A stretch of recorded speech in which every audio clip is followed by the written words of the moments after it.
अनुगुल रे आरंभ हैला सर्वबृहत आधार सेवा केन्द्र।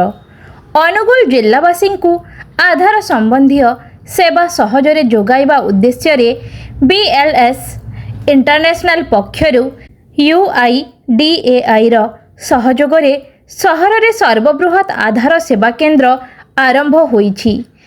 कालटाक्स छक निकटस्थ क्रेसेंट कन्वेंशन रो ग्राउंड फ्लोर रे स्थापित एही केन्द्र को अनुगुल विधायक प्रताप चंद्र प्रधान उद्घाटन करिसेंती।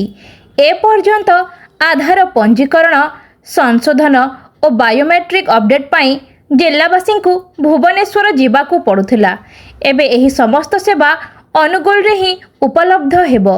सप्ताहर 7 दिन केन्द्रटी खोला रहिबा सह नूतन आधार पंजीकरण बायोमेट्रिक और डेमोग्राफिक अपडेट दलिल संशोधन समेत समस्त आधार सेवा प्रदान कराजिबो। नूतन आधार पंजीकरण संपूर्ण मागणा थिबा बेले बायोमेट्रिक अपडेट पाई 125 टंका, डेमोग्राफिक और दलिल अपडेट पाई 75 टंका शुल्क धार्य करा जायछि। 5 रु 17 वर्ष बयसर पिलांक बाध्यतामूलक बायोमेट्रिक अपडेट 30 सेप्टेम्बर 2026 पर्यंत मागणारे कराजिबो। एही केन्द्र आरंभ हेबा परे जिल्लावासी समय और अर्थ संचय हेबा सह आधार संबंधी सेवा सहजरे मिल पारिबो।